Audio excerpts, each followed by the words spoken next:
Hi, my name's Faye and I'm a Green Party Area Coordinator for the Chichester and Arran Green Party. Our work here in Chichester and Arran has been growing steadily for the last 5 years or so, and now as part of our work we're launching a series of really interesting green talks about social and environmental issues which affect our area and the surrounding areas too. For our first talk we will be hearing from Sarah Finch, Sue Taylor and Lorraine Inglis, all of whom have got so sick of fossil fuel drilling in our corner of the UK that they decided to challenge local authorities and the Community Secretary Michael Gove in court. Perhaps there is a political issue that you would like to challenge in court. Hopefully our speakers can show you how.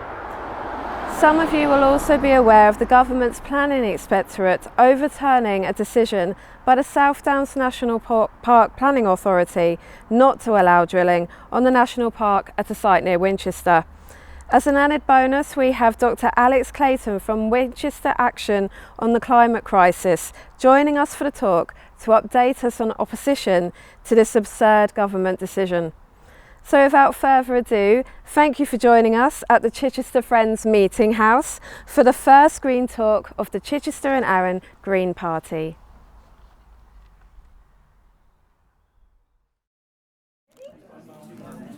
Can I have your attention, please? Woo! Good evening. It's brilliant seeing so many of you here. It really is so lovely and a bit of a relief, I have to say as well. So that is brilliant. Thank you for coming. Before us say any more, just to say that if, in the unlikely event of a fire, these are your doors. There's a main door out there, but also there is a second door that can be opened just sort of turn left and it's immediately in front of you. And the toilets are around there. So, this evening's talk is going to be mainly about how you can go to the law if you've got an environmental issue that is really burning and is not being addressed. In this case, it's obviously to do with the oil and gas industry. And I'm really pleased to have 3 of my colleagues who have been fighting against oil and gas development in the southeast for a long time. So, first of all, we've got Sarah Finch, who has been working for the last 5 years on Horse Hill. 4 on the legal case. Yes, 4 on the legal case. Yeah. So about 4 years ago, Surrey permitted further drilling at Horse Hill, even though they had just declared a climate emergency. I remember watching it on the screen and watching a councillor say, and of course the oil company could well sue us if we don't give them permission. Well, they were taught a lesson because it's not only oil companies that can take them to court. And Sarah has fought it all the way through. Then we have Sue Taylor, who's from Balcombe, who has been at this for even longer with her husband Stuart, who's here as well. It's about 10 years. 10 years. And you probably all remember the big demonstrations that were at Balcombe that hit the headlines. But it's carried on, and Sue has carried on fighting the fight all this time. And then finally, in the middle, we have Lorraine, who is one of the founder members of the Weald Action Group. She's a force of nature, doesn't let anyone get away with anything. Good intro. Deals with so many different groups, but she does awful lot on social media, and I can just remember laughing at one because there was another one exhorting us to do all sorts of things, and somebody had written, "Oh, for goodness sake, woman, I'm trying my best, stop nagging." And I thought, yeah, I know what you mean. So, without further ado, what we're going to do is each speaker is going to do their talk, then there's going to be 5 minutes for specific questions to them. After all 3 have spoken, I'm going to introduce you to Dr Alex Clayton, who's going to make a plea on behalf of a new site at near Winchester, and then we can have a more general questions for everybody. Enjoy the talk. Sarah.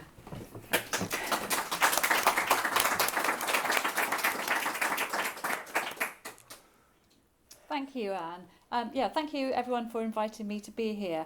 So as Anne said, I'm fighting a legal case against Surrey County Council for having permitted a big expansion of oil production at Horse Hill in Surrey. Little place near the nearest town is Hawley, about 2 miles away.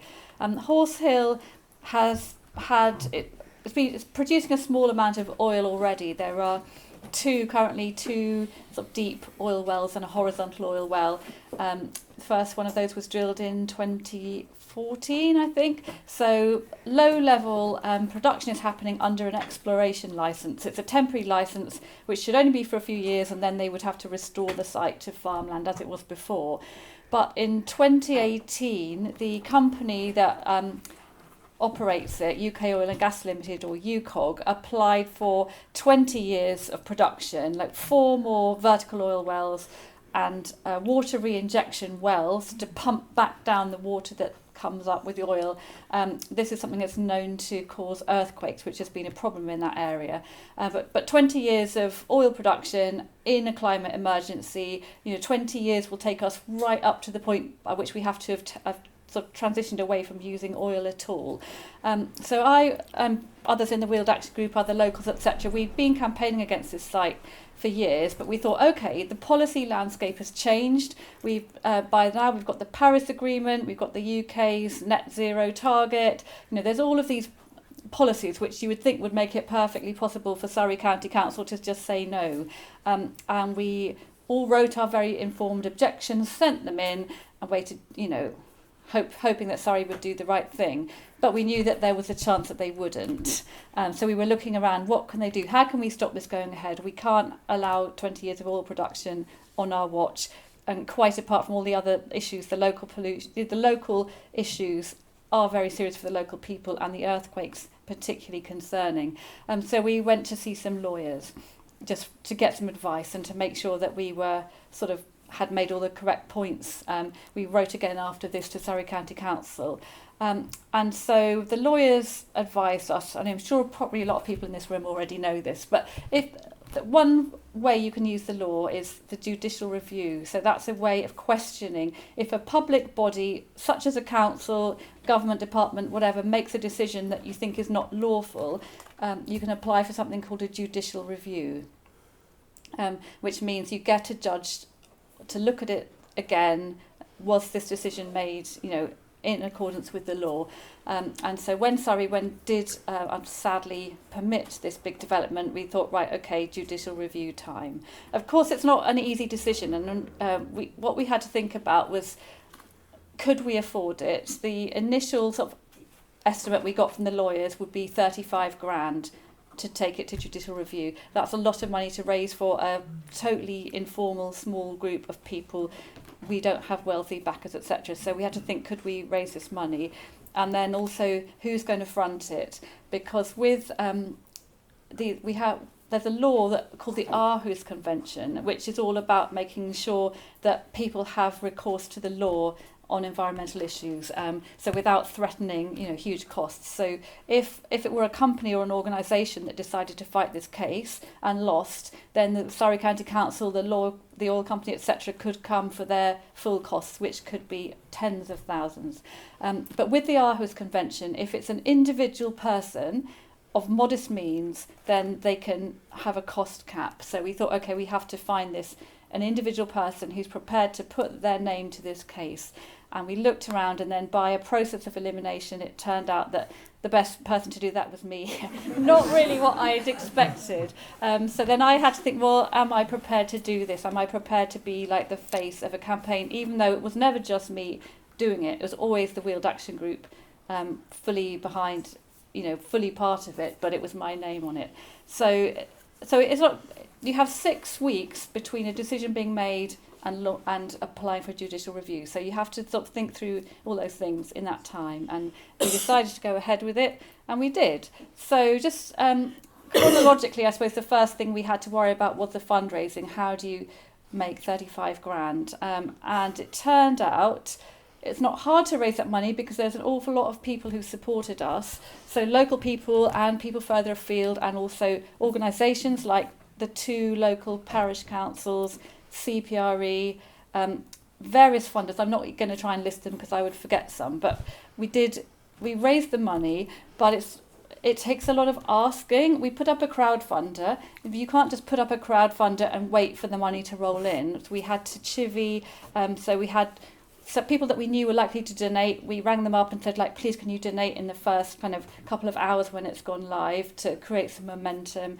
We did a lot of emailing everybody we could think of, every list we could get our hands on, social media constantly. Lorraine, as Anne's already mentioned, Lorraine's pretty good at social media. We had it on every Facebook group under the sun, and we also had people who did things. Anne put on an art auction. We had people who did sponsored bike rides, sponsored walks. We had music events, all sorts.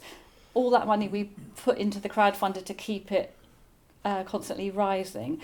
And what we found is that the most money goes in at the beginning of the crowdfunder period, then it goes quiet, and then at the end, that's another time you can ring people and go, look, we've only got another day on this, we've got to make another X £1,000. So the money we raised, and I say it was easy in that there's lots of people that want to live, but it was a lot of work making those people aware that now is the time to give and this is how you do it. So the case went, we did it in an unusual way round. I think normally you would go to a solicitor and then they would recommend, or they would find you a barrister. We actually already knew a barrister, and the barrister recommended the solicitors we went to, which is Lee Day, who I totally recommend. They do a lot of environmental cases. They work for cases for Friends of the Earth, Wild Justice, that kind of group, and so they have people that are really versed in environmental law, and it actually feels like you've actually just got more people on your campaign team with their specialist area of knowledge. So they were great. The barristers we had, so Mark Willers and Estelle DeHon, have been fantastic, and they've been willing to do things like come out and give talks in the local community and just do more than you would expect a barrister would do. So they were great. So we had all that in place. So let's see what happened legally. The case was me against Surrey County Council. Immediately the oil company joined in as sort of formal interveners on the council side, as did the Department of Levelling Up Housing Communities, whatever it's called. It's had a name change since then. Michael Gove's department. They joined in on the council side. Because we were addressing matters of planning law, they wanted to have their barrister in court too, saying this is all fine, don't listen to them. And then Friends of the Earth joined in on our side. So it went from being a dispute between an individual and a council to something that had the government involved and a national environmental pressure group. So immediately the national significance of the case was obvious. And then later on, when we got further down the line to the Supreme Court stage, also Greenpeace joined in on our side, and the Office of Environmental Protection, so the government's watchdog, they joined in, not on either side. They said, well, just neutral, but clearly this is an area of law that needed clearing up. And something I've learned about the law is that the case can evolve as you take it. So when we started, we had 5 grounds for why we thought the council had made the wrong decision. 2 of them being about climate, 1 being about greenbelt, 1 being about seismicity and earthquake risk, and another one which I barely even remember. But as we went through various hearings, which I'll tell you about, it got whittled down to the 1 key legal point, which is a climate point. So for the judicial review, the first thing that happens is all of the parties write you papers with your arguments, submit it to the court. A High Court judge looks at it and says whether or not it can actually have a proper hearing. And in our case, that judge said, no, this is not worthy, drop it here. And we thought, hold on, we're not prepared to let this go, appeal that. And then we got a second judge to look at it, and that time it was an in-person hearing in the court. And that judge went, yes, okay, this deserves to go to a full hearing.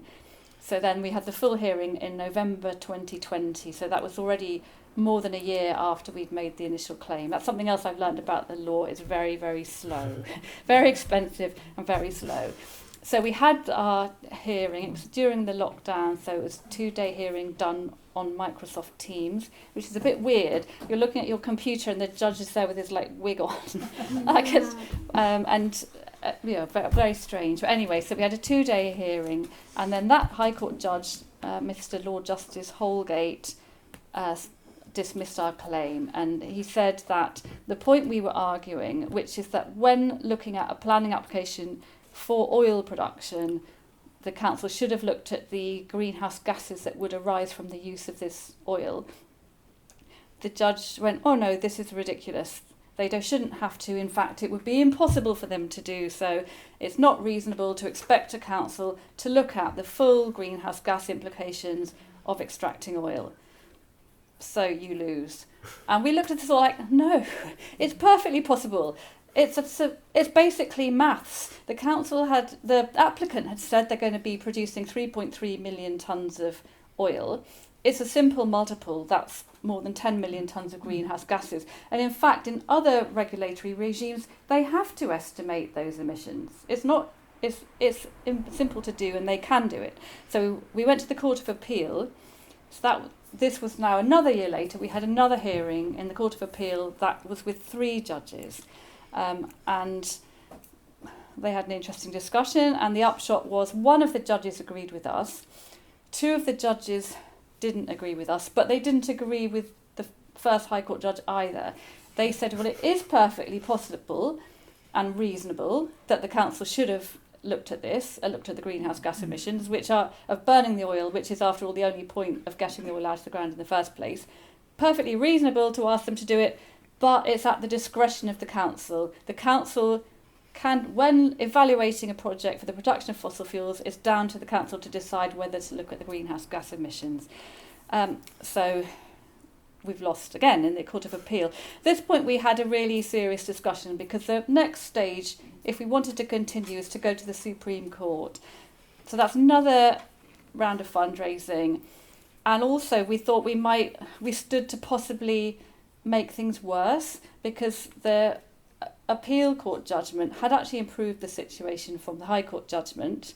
At least it said it's now the discretion of the planning authority to do this, rather than being completely impossible. So we thought, well, if we go to the Supreme Court and then they might roll it back to the first judgment, we've made things worse.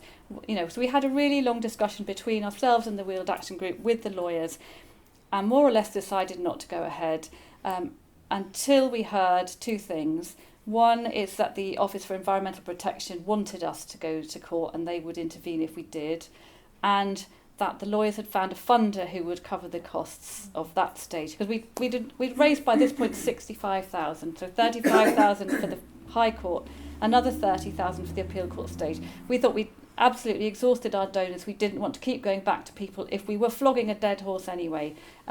But we got a funder called the Law for Change Fund, a new funder, and they said they'd cover the costs. So we went to the Supreme Court.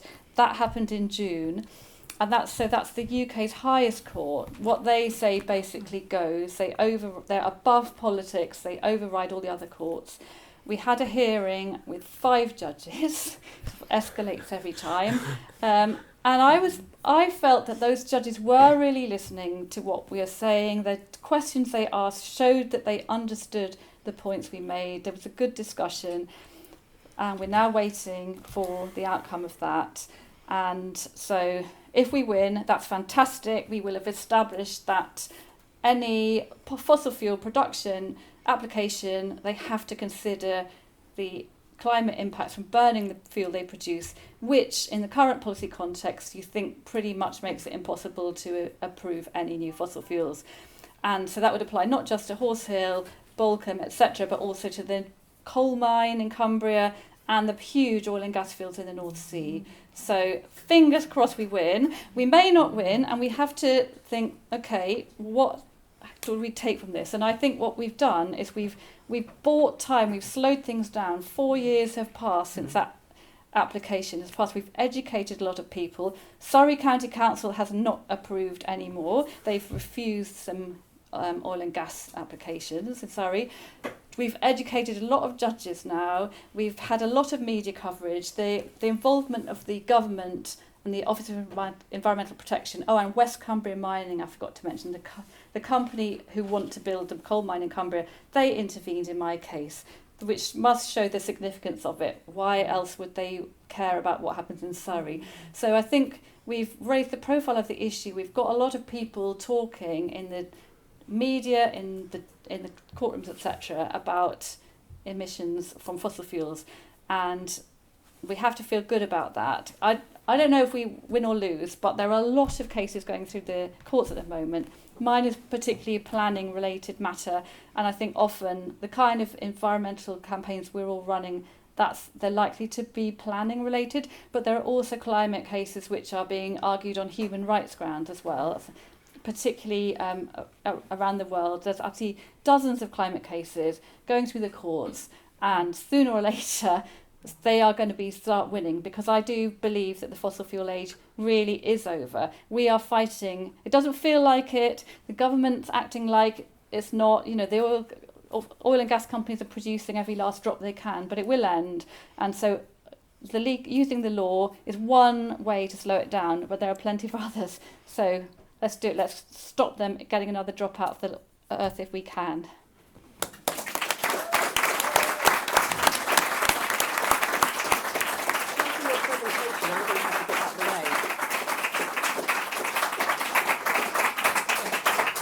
I'm going to be in front of Any questions I'm already? going to sit back down. Yes, Duncan. Duncan, just a quick one. I mean, did you get an impression, Sarah, at any time that big oil was exerting direct pressure on the courts? No, I don't. Okay. Not big oil. No, I mean we're talking about small oil, tiny little company called UCOG. So they were doing their utmost to win, but no, I have not felt any pressure from big oil. Thank you. Joe. Did you try to approach other organisations? Sorry to keep getting up and down. Like the Good Law Project, and I think there's another one. No, we didn't. We didn't approach them. And interestingly, they have supported another legal challenge against a different oil site in Surrey, run by the same oil company. No, I don't. I think because we had lawyers, we just needed to raise money. We were more talking to groups that we thought could give us money than help us with the legal aspects. And also, do you think that because it has such wide implications on fossil fuel production, the stakes being that much higher brings politics into it and pressure from government? Yeah, I do, and very directly, because the Michael Gove's department are part of the case on the other side, arguing that the status quo is fine and that councils shouldn't have to consider indirect emissions, and they just say, well, you know, this oil will eventually be taken off and burned anywhere in the world. We don't know where it's going, so why should that be relevant to the planning application? So yeah, they very much have, and you know, we have to trust that the Supreme Court are kind of above all that, but what can we really know? We just have to have faith that they are. Right, thanks. I'm going to move on to Sue now. So this is Sue from Balcombe, and I'm going to hope I can find her slides quickly. Oh yes, look at that. Right, so I belong to an organisation called Frack Balcombe, which was set up in 2013, immediately after all the protests, and it was set up by somebody who wanted basically to take legal action against the noise. So it was just a couple in the village, and they've set up Frack Balcombe Residents Association with a constitution that said to become part of this organisation you had to live in the village of Balcombe and you had to want to stop oil and gas in Balcombe, and that was the beginning of it. But Frack Balcombe has now done 2 judicial reviews, not just one, but 2.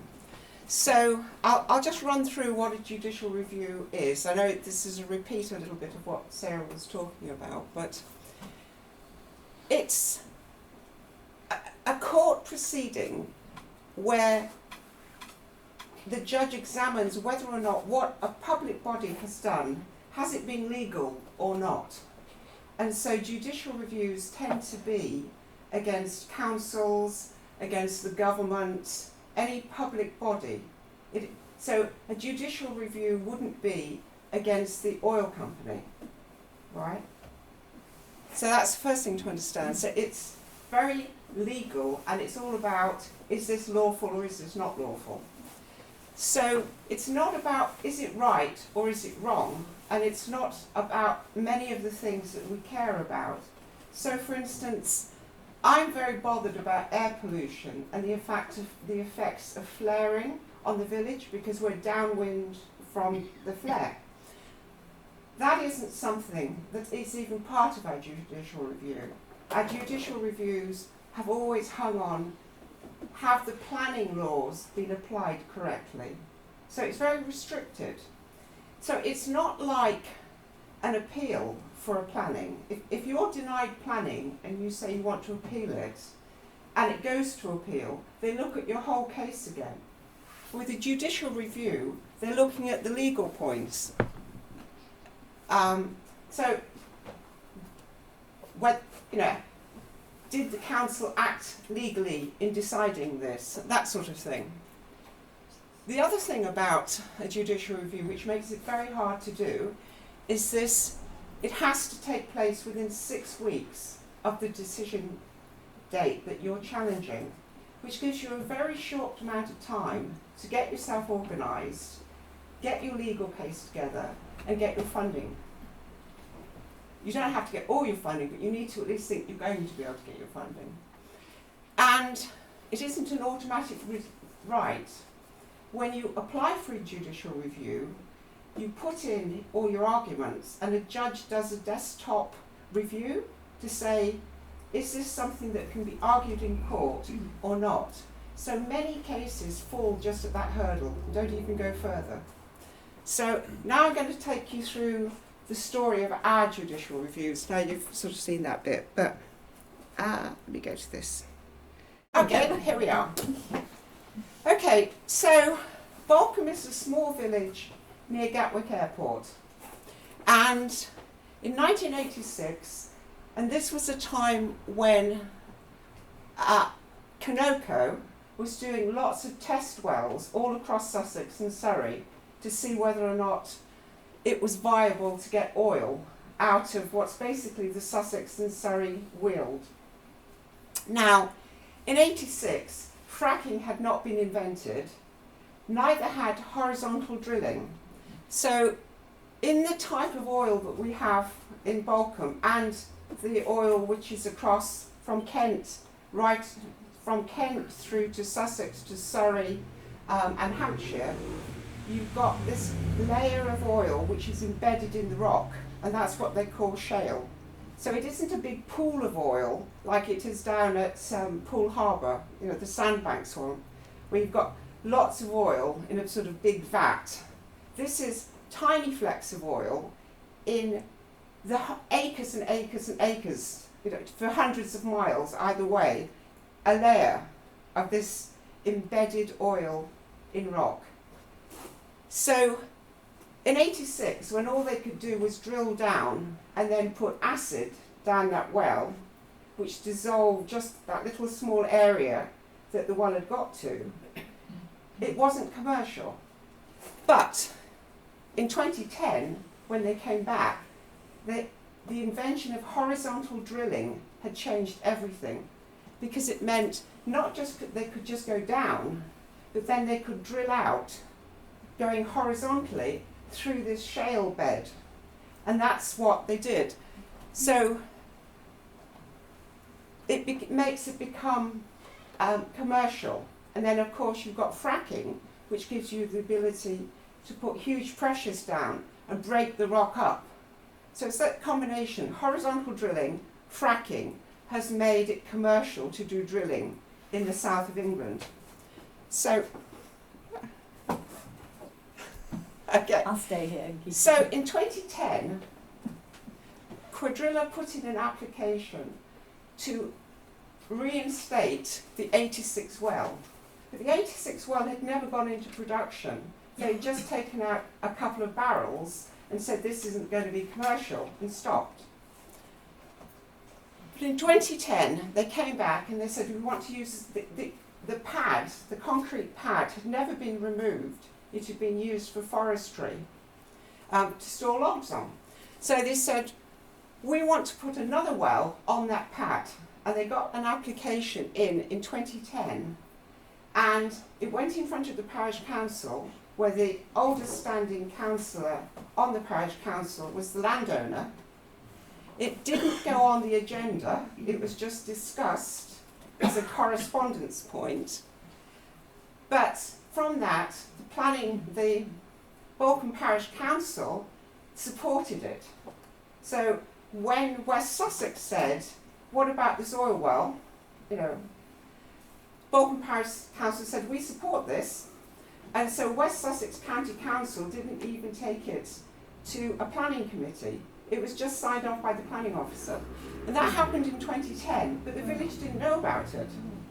So we didn't know anything really till 2013, when we had suddenly an oil company coming to drill. And it's one of the reasons I think that there was such a violent reaction, because it was such a shock. It wasn't just Balcombe that didn't know about it, it was, University of Brighton didn't realise that there was going to be this oil well on, close to them. It was sort of a strange thing to have happened. So, 2013, first protester goes down from the village, plays his cello outside. He's a musician, he plays his cello, and then little by little, more and more people came and started camping on the verges by the well side. So that built up a momentum. And then the planning application was about to run out at the end of September. So during that time, the oil company managed to drill and go along, but they ran out of time. And they were not able to extend it because Friends of the Earth's lawyer looked at the application and said, actually, hang on, you've done this wrong. You haven't drawn where the horizontal line will be. So this isn't a valid application. You can't extend it. So it timed out. So then they put in another application in 2014. But this time we knew that we could take a judicial review and stop it, or try to stop it. So we challenged that one with a judicial review. Now, we lost that judicial review, but it was still very useful because it meant that West Sussex County Council had to actually listen to us for 2 days in court. Before that, if we tried to argue with any of the councillors about this subject, this was at the height of the real fervour about we were going to make Britain great by having all these oil wells, and the West Sussex County Councils wouldn't engage with us. They said, we have to stay neutral, so we're not talking to you at all. So getting them in court was really useful, and despite the fact we lost, we learnt a lot from it. We used Lee Day, who were brilliant, and we used a very good QC then, King's Councillor now. We were unlucky with the judge we got, which is why we think lost. He was appalling, he's now dead. But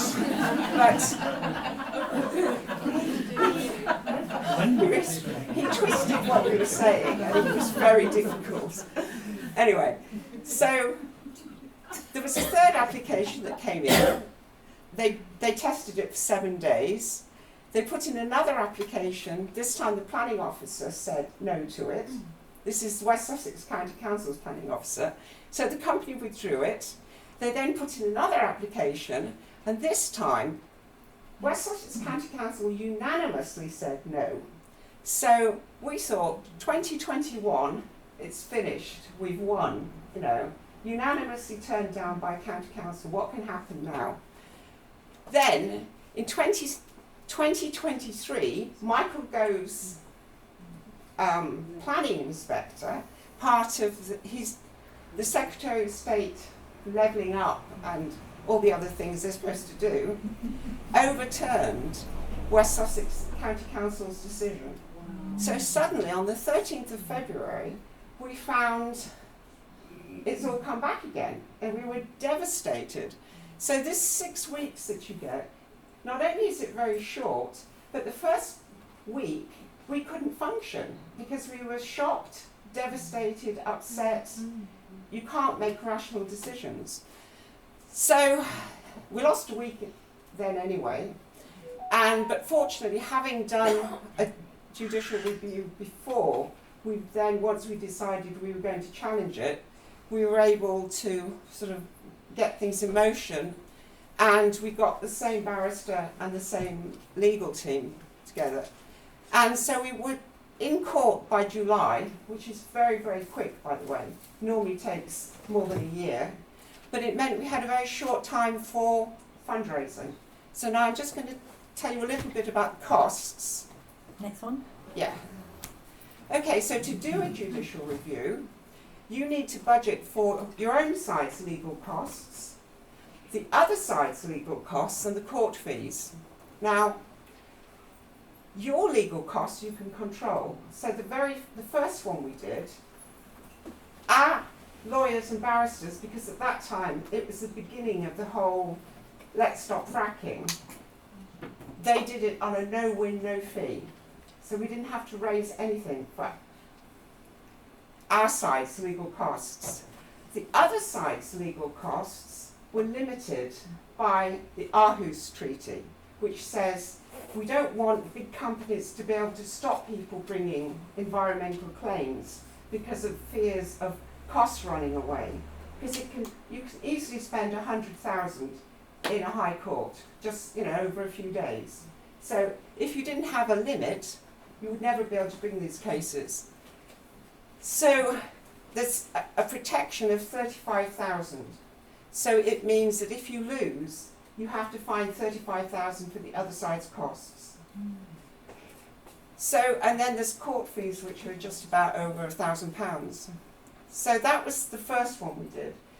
We didn't even have to raise any money for that because Dale Vince of Ecotricity underwrote the whole thing. It's one of the reasons that we didn't get much publicity for that judicial review because we weren't fundraising for the 2014 one. Then, for the one this year, it was slightly different. We had what's called a conditional fee arrangement, which means our legal costs were discounted down to a much smaller amount than it was actually their true costs, down to £25,000, whereas the lawyers estimated they were going to spend £150,000 on it. So it's considerably discounted down. So it meant we had to raise 25,000 plus 10,000 for the Aarhus other side's costs, which meant and just over 1,000 for court fees, and then our leaflets and things. So we worked out we had to raise about £37,500, but at least we knew exactly how much we had to raise. So I'll just talk very briefly, in case you ever want to do this.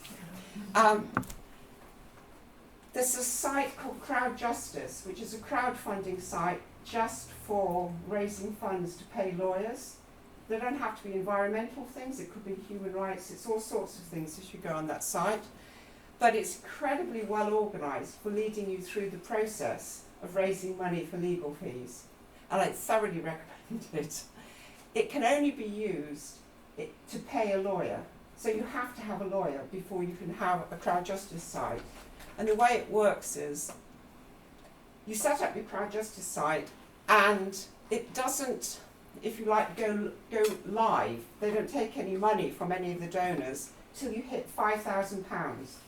Once you've raised £5,000, after that, all the donations that go in, including the 5,000, get transferred once a week to the lawyer, to a client account that's set up in the lawyer's thing. So the money isn't going through your organisation, it's going straight from Crowd Justice through to the lawyers. Another thing that we found very useful was the fact that we had a MailChimp mailing list. So we were able to email not only our own residents, but we had a friends of, which we kept going since 2010. And then we created our little leaflet, which you've all probably seen, which gives a little bit of background about what FEBRA was about and why we needed people to contribute. So we raised all the money before it went to court. And I'm just mentioning Facebook, which we didn't use, but we should have done, because it's another very good fundraising thing, but we didn't have anyone to do that for us. So that's it. So any questions on using the law to stop environmental problems, or any other problems, really, legal problems? Yes. Now I'm slightly deaf, so you may need to repeat what you said. Yes. Thanks, there's some really useful information there. The 2021 refusal by West Sussex County Council, do you know the grounds for the refusal? Their grounds for refusal? Yes, they said it wasn't, it was not, it wasn't consistent with the West Sussex Mineral Plan, which says that you can only have an oil well in an area of outstanding natural beauty in exceptional circumstances, and there must be a local benefit. You see, it's fair enough. Actually, can I just add something to that? Yeah. That the West Sussex Council refused that was amazing. It really was amazing, and it was because of the great amount of work your group had done in working with councillors. You really had got them to listen. So, shall I just make sure it's on the right bit? Okay, so we learned from the earlier ones we did that you don't you don't persuade a council planning committee on the day of the planning. They've already predetermined, before they walk in, all those councillors have decided what they're going to do. So you don't think that your arguments, that you might spend ages working on your speeches, is going to have any impact whatsoever. It won't. They've already decided. What you have to do is get them on side before that happens, which it can be a very difficult process, particularly as it was earlier on when there were only Conservative county councillors, or except for a couple of Labour councillors. So they didn't need to work with you. They took it for granted that whatever they decided was going to be, and they didn't really have to take any account of any villagers' feelings, because they were always going to automatically be voted in as the West Sussex County Councillors. So we did an awful lot to change their mind and make them feel less secure, first of all, about. The first thing we did was, by taking a judicial review, even the one we lost, it made them realise that actually there's a possibility that they may take us to court. Because one of the problems that you have is that the councils don't want to go to court, and they're worried that if they go against the decision and deny an oil company the rights, the oil company will take it to appeal, which will cost them a lot of money. But if they think, actually, the people who are affected are also going to take them to court, it's like, well, either way, we're going to end up going to court on this one. So it makes them just a little bit more even. But we also did things like, and I thought this was one of the more powerful things we did, was for the trucks to get to the site, they have to go past the village school, and the village school playground is sort of there, and the road is here. You know, it goes down, and you've got kids playing, and you had these massive trucks going past, and we had some very poignant pictures of small children playing and the huge trucks going past, and we got a little box which we filled up with these photographs plus a handwritten letter from an 8-year-old and a Freddy Frog chocolate, and we mailed that to everybody on the planning committee, because anything you can do to get their attention is really important. And obviously, if you can get councillors who are not Conservatives on the council in any way, shape or form, either as district or as county councillor, that makes a big difference too. Thank you, Sue. So. Thank you. Right, you've all been told about Weald Action Group. We were formed in 2016, and we are a kind of network of a lot of oil campaign groups around the southeast. And in 2017, in July, behind closed doors, this awful company run by Sir Jim Ratcliffe, Plastics basically, which they would have fracked the UK if they could, brought out behind the closed doors injunction. And this is the protest group. This was a campaign that they had to highlight that outside the Rolls building, which is the Chancery Division of the High Court. And from the documents that were released in that injunction was from this guy called Raymond Fellows, and he was seconded from Eclipse Security. Now, Eclipse Security are the security firm that work for a lot of the fracking sites and oil companies across England. And in his statement, he was basically told, we found this information, that he met with the National Police Coordination Centre and the Counter-Terrorism Intelligence on the 10th of May to address all of these protests that were going on. And the police gave them the strongest advice that to prevent unlawful activity was the use of injunctions through the civil courts. And they told the companies to go out and collect as much intel as you possibly could. All of our Facebook campaign groups, anything anyone posted was screenshotted, used in these injunctions. Even we had a reverend who wanted to drop some wood off to a camp, and it was in one of the groups. It was all screenshotted, bundles and bundles of it. And so we knew that from this, that they were mostly going to come for a lot of the protest groups around oil sites. We've talked about this. I want to hear a big boo and hiss. Exactly. UK Oil and Gas, who operate outside for Horse Hill, Markswell Wood, who used to, Isle of Wight, Broadford Bridge, Dunsfold, yes. So they're a penny share oil company, but they have got quite a lot of sites on their profile, on their portfolio. And what they did is they took INEOS's injunction and they added a load of bells and whistles onto it. And in March 2018, they created all of these fake Facebook accounts, and they flooded all of our inboxes and our campaign inboxes with the notice of their injunction.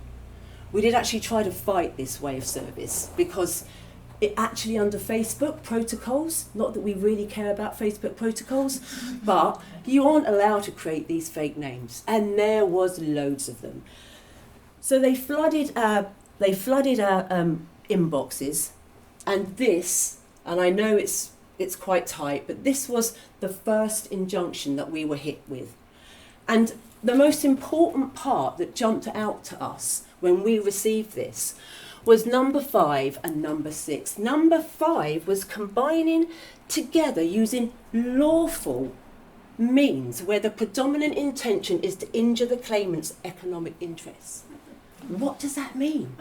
That could mean us leafleting around the area against this oil company. You know, it could mean like any sort of assembly of peaceful protest, like maybe even like sending out newsletters to get people to actually oppose a planning application. And then they had this really all weird terms, watching, besetting. I mean, does anyone know what besetting means here? Right. Well, besetting is an old Trade Union Act term, and it actually means, besetting means conduct by someone that causes another person to feel hemmed in or a person to feel surrounded. So they were using all this really strange language here, and we were very angry, and I was very fortunate that I know about these people. I don't know if you know about NEPOL, Network for Police Monitoring, and they have an activist legal action fund. And anyone who, environmental, animal rights, can go and get a small amount of money from these guys. And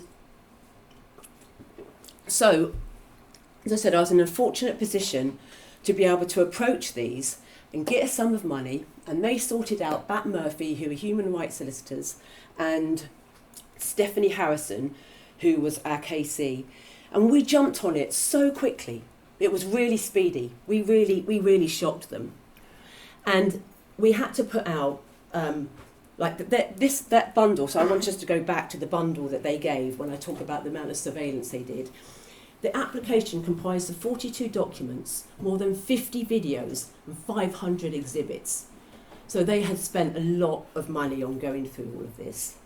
One document indicated that no more than 6 protesters at any one time was going to be in one of their exclusion zones that they had set aside. They even said that taking photographs of contractors was unlawful. So I'm going to come to this slide. So the idea was that we would get as many defendants as we possibly could from all of the areas. And so here's our badass defendants with me kind of imposing myself in the middle there. You might recognise one of those people there. And so we had Connie, she was from Leaf Hill Protection Camp. We had Vicky Elcote, who was from the Leaf Hill. We had myself. We have Anne, which you know was from Markswell Wood Watch.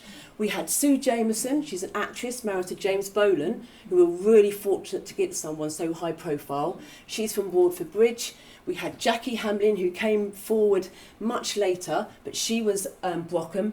And we also had Natasha Doan from Leaf Hill. And, you know, all women, which was like, that's, you know, I mean, really, I won't say anything, we'll see. So we organised, we were told that the court case was on the 19th of March, and we ordered big bad demo. We had loads of people around come, you know, with all of the signs of all of the sites. You know, we even had Bianca Jagger and Joe Corrie. We did an awful amount of press because the press leads to fundraising, and this has already been discussed. And when we went into the courtroom, it was hilarious. We had to get chairs from all other courtrooms because there were so many people in there, and the judge was completely overwhelmed. Because not only did we have our 6 defendants, I think it was 5 at the time, because Jackie hadn't come forward, we also had 6 litigants in person. One of them is in this audience today. And litigants in person is where you turn up without representation. Now, for these defendants that we just saw to come forward, and this is what Sue covered earlier on, you need a protective cost order, and that is also covered by the Hart House Convention. You can't take these oil companies to court unless you're covered. And so the 6 litigants in person, they didn't get this cost protection order, but in the courtroom we had this Spartacus moment where the judge is at the front and everyone's standing up. I oppose this. And it was just beautiful to see. And the whole thing took about 2.5 hours. You know, he was just so shocked, and UCOG was like completely taken back, and they wanted it to be dealt with that day. And the judge went, this is complex, there's human rights issue here, there's freedom of expression. I'm not going to do that, I'm going to adjourn it. And this is like, you know, the court's adjourned, we got into the press regarding that. And then, of course, with these court cases, as both Sue and Sarah has explained, there is a lot of money involved. You know, and there is a lot of work that is involved in raising, and we've already gone through this as the crowd justice. Sue's already explained that. We had solicitors that worked for minimum cost for us.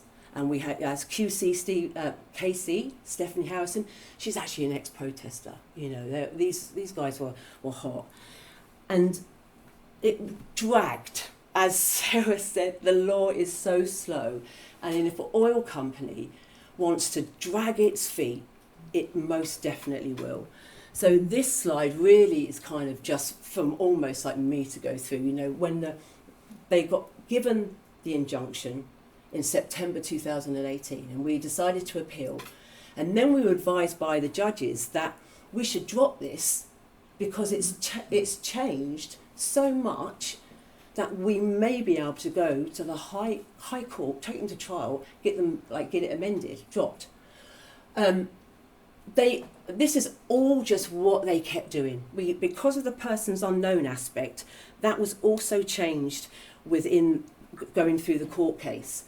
And they were told that the persons unknown wasn't going to be allowed in the final injunction. And so they were forced to go out and dig through all of the footage that they had to try and name people. And I will. So this is, this is just like a run through of how long, that it's gone through. And this is what they had to do. This is just a snapshot. They took these photos. They had to then highlight, woman in red, t-shirt, beige pullover, hoodie, brown. And we're just thinking, oh my God, this must have cost them so much money, which is exactly what you want. And they had, this went on for quite a while. And I spent quite a lot of time myself personally going through this and highlighting that they had a lot of repetitiveness in there, that it was actually all wrong. So that's why a lot of it got thrown out. So by the end of, I'm just going to go back to that timeline there, and this is where they were kind of adding people, taking them off. There was direct action that happened at the site while we had an injunction going, which was it was a little bit disturbing, but it was also to see how the injunction played out. But then February 2021, they said that they were going to scale back the scope of all the applications, and then again finalised in April 2021. And so what we managed to do in all of that time, and it was quite interesting putting this together, I actually thought this talk was tomorrow night. And so that's why anyone who came here earlier on saw me on the laptop, because I was like, oh my God, what did we win on? What did we win on? But this is how we reduced it. We took away that besetting. We took away this gathering and loitering. This whole lawful combining together, they dropped that straight away in the courtroom. They saw the opposition to that and they were like, no, okay, we'll drop that. We removed the Markswell Wood site because it actually didn't even have any planning application, wasn't even operational. We had Broadford Bridge removed. It was a site that's just sitting there, waited, hopefully, ready to be restored. They had their head office on it in Guildford, where there was one very polite protest that happened at their head office. That got removed. All of the, some wide aspects of blocking the highway we removed. Reduction in the prohibition of slow walking, that was massive. Slow walking nowadays, if you look at how they're treating these new protest laws. And then, of course, the actions against the supply chain. I had a conversation last night with some people. It's another way of looking at how you campaign against an oil site. It's not just the people on the site, it's the people who supply it. So it went, so obviously we were all very overjoyed, and we'd put together some pictures of us all in much merriment, and we got quite a lot of press around that. So just to kind of take you through, this is what it came down to, 1, 2, and that is what it started off with.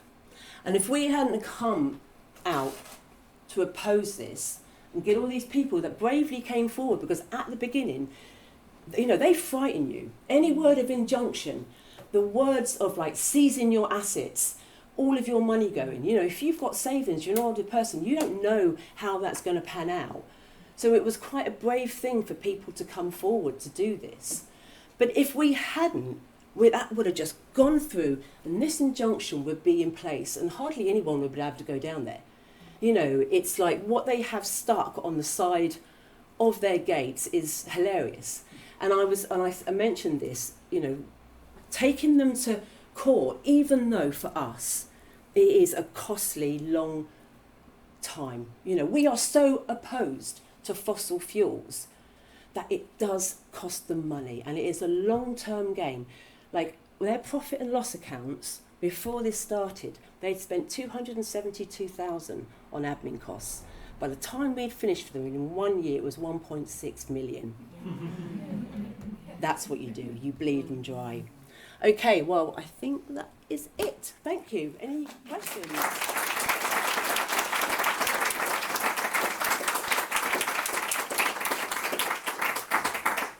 I think you can see why she's not their favourite person. No. Right.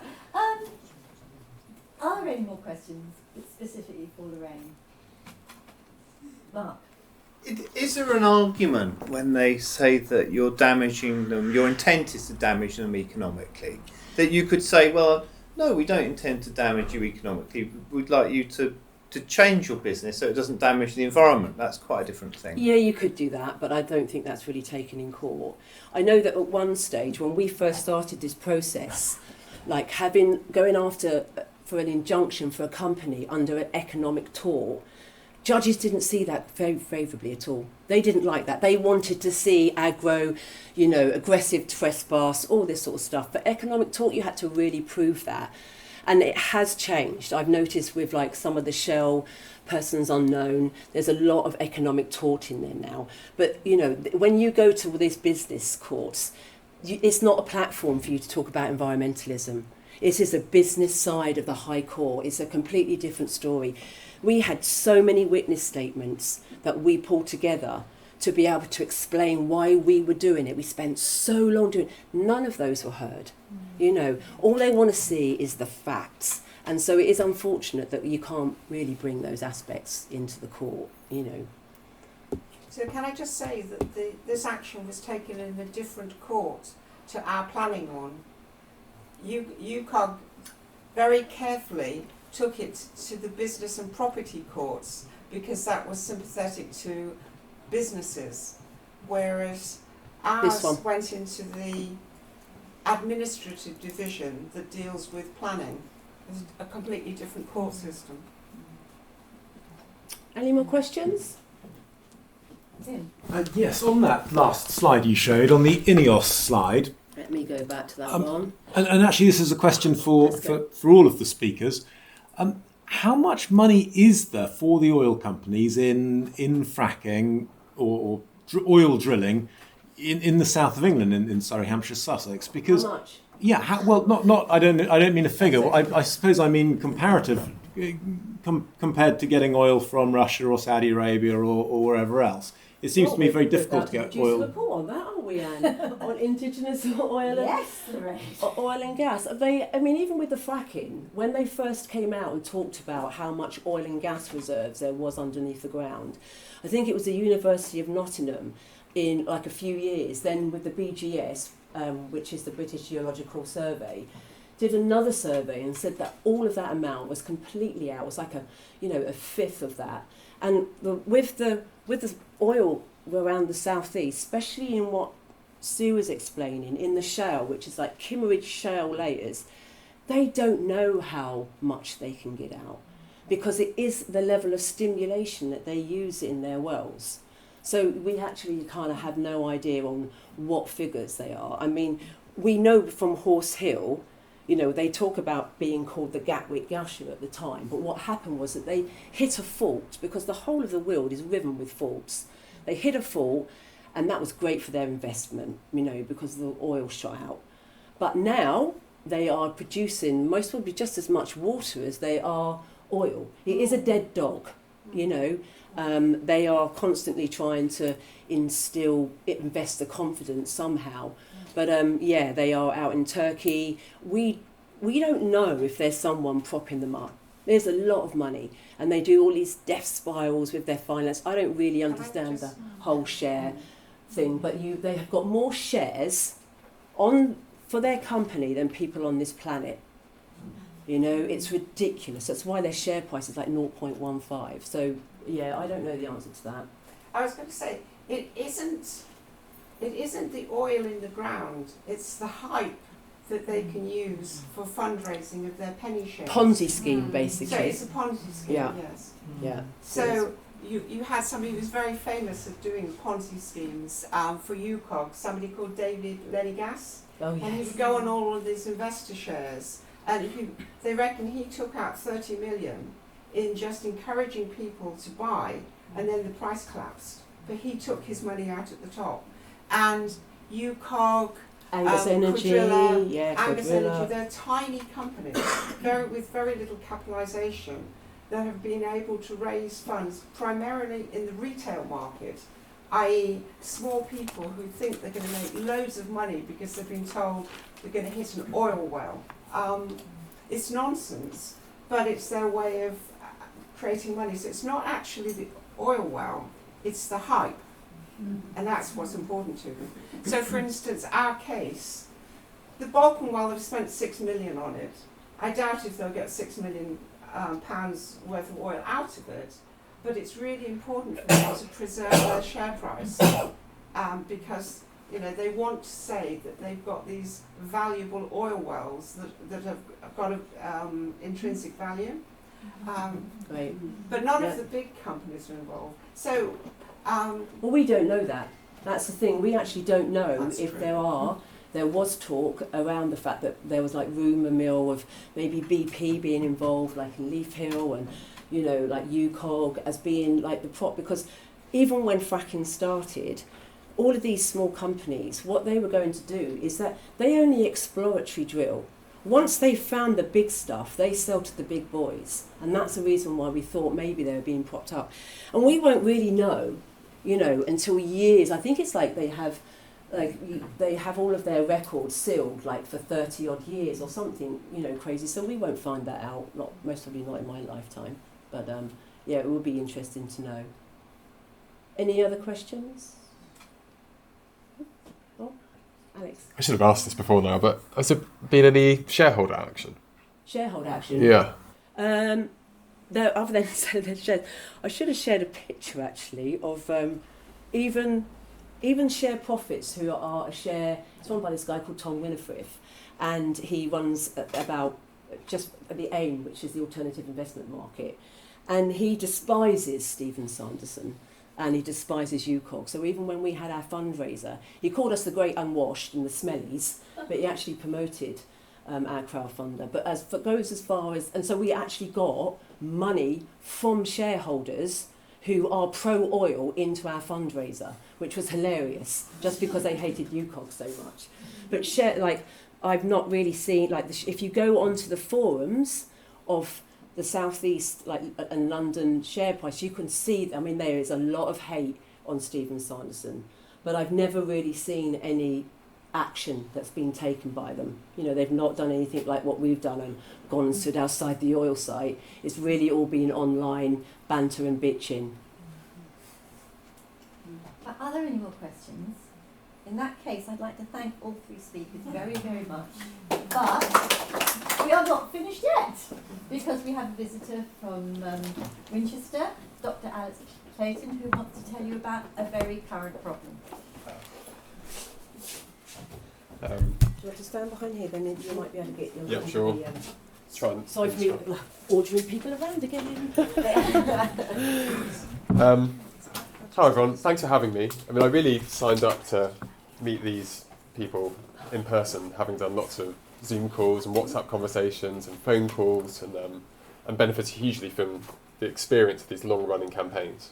So I'm from Winchester Action on the Climate Crisis. I'm chair of trustees there. My day job, I'm just wrapping up finishing teaching at Winchester College, which is maybe not coming off in the best of light after Rishi's announcements last week, but still.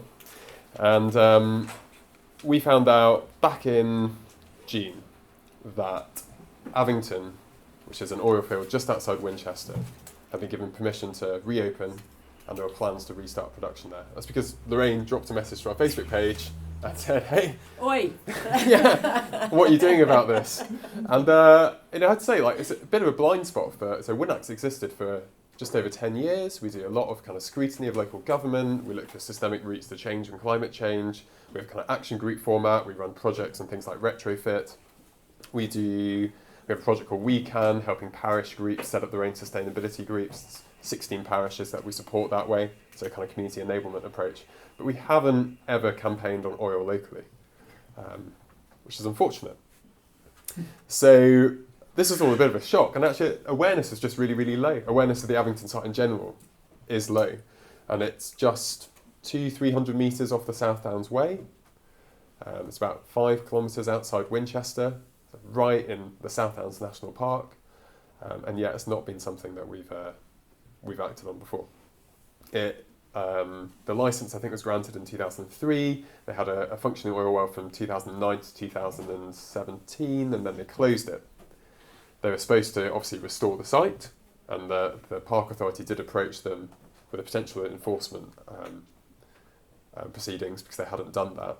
But in 2020, March 2020, I think 16th of March 2020, they put in a planning application to reopen the site. Now, I don't think anyone was actually able to see the poster linked to that because we couldn't leave our houses, or maybe there's a 2-day window where you could run up the South Downs Way and maybe some last bid to get some fresh air. And the publication, the National Park, put their planning notices in. That was printed, but I don't think it really went anywhere. I think it was left in the corner of a few supermarkets, but people were not picking up free publications that much in sort of March and April 2020. So, so many things we heard today are really familiar. It was the landowner sits on the parish council adjoining the area. I mean, they're very, very close to the site. They meet 3 times a year in his shooting lodge. And he introduced the oil company to them, and they had a meeting with the chair. We haven't seen any minutes of that meeting. And the parish council put in a really supportive submission to the planning application. The other parish council, there's no records of any meetings, but it's on the agenda as discussed and supported. Nothing further. I've not met anyone who lives in that area that knew about this at all. And the National Park then actually rejected this, which is great. There's various horrendous things in the application, like they say that there's no environmental impact. The oil company claim this will have no environmental impact. Just the gall to approach that. And they talk, community don't mind, there've been no objections to this ever. There's been no community engagement. If you put a shed up, there's more community engagement in the area. It's just, and so we were fortunate that it was rejected. Climate was not mentioned once in any part of this. The statutory consultees, the Environment Agency, Natural England, they have no remit to talk about climate. There's no way the planning system functions to talk about climate, which is the point you've been pursuing rapidly. But that wasn't it, because they went to appeal and the planning inspectorate overturned it. The planning inspectorate said that they thought that the additions to the site in terms of tree planting would enhance the landscape quality of the South Downs National Park. So it's great that someone up in London decided that for us. And so they've got permission to crack on. And a lot of this hinges on the Hampshire Minerals and Waste Plan. So our campaign at the moment really has 3 strands. We're fortunate that that's under consultation and there's an opportunity to potentially change it. Had Reg 18 consultation back in February. We put a submission in saying that oil and gas permission should be stripped out of the Minerals and Waste Plan. We're also supported by our City Council, and Malcolm Wallace, a Green councillor, put forward a motion that's supported by the Lib Dems, backing the removal of oil and gas from the Minerals and Waste Plan. Obviously, the City Council can't really influence that much at the county level, but there are councillors that sit in both seats, and so it is an important route to pursue, and I think it's something that's worth pursuing with any district council. And then we've got Reg 19 consultation coming up, where maybe there's some room to influence it, because the draft plan still has gas and oil in it, despite loads of submissions saying it should be taken out. So we are generally raising awareness. We've just raised a small pot of money to pay for leafleting and social media advertising and try and reach as many people across the district and the county. We are lobbying as hard as we can, so encouraging people to write to their county councillors and MPs and district councillors, any representatives, and it can be anywhere in Hampshire. It includes Portsmouth and Southampton, because the Minerals and Waste Plan operates across those areas as well. It's the kind of the geographical boundary of the county. And I know that we're not in Hampshire tonight, but hopefully you know some people in Portsmouth, maybe. I don't know what the temperature's like about that. But please do reach out to anyone you know across the border and just urge them to write to their councillors, write to their MPs.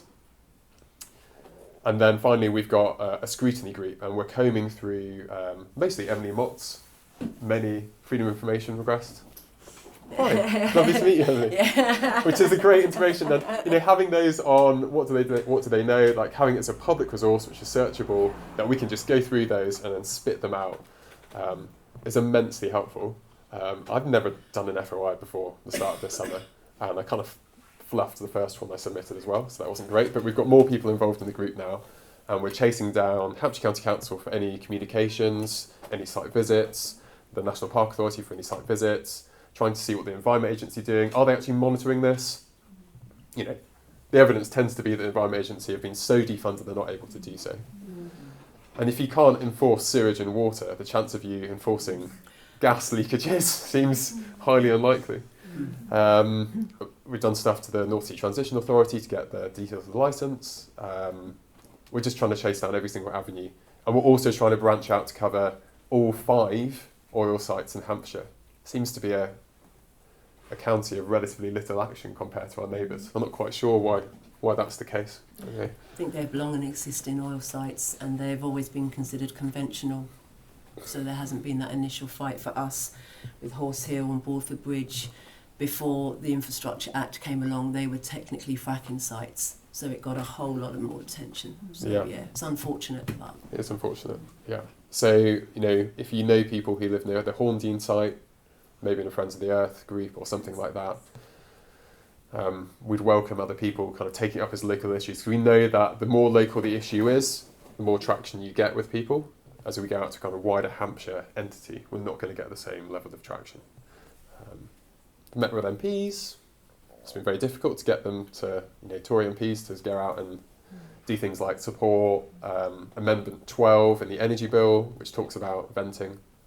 But we're trying, and the position at the college helps a little bit there. I feel more approachable to some of the Tory MPs, so I'll leverage that while I can.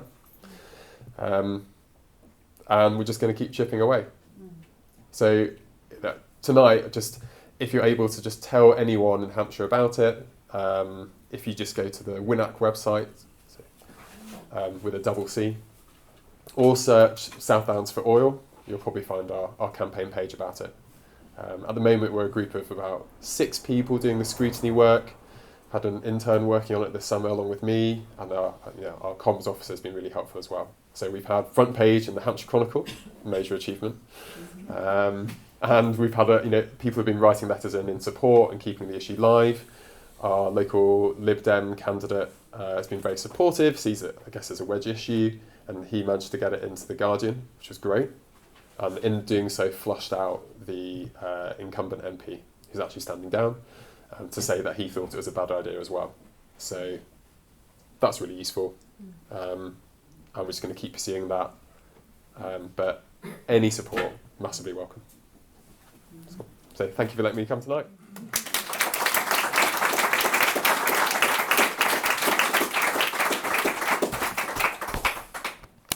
So I would like to thank all our speakers very much. Thank you all very much for coming. And there will be some buckets passing round. We would be very grateful if we could get any contributions towards Green Party, towards our next election campaigns, because we desperately need the money. Thank you very much.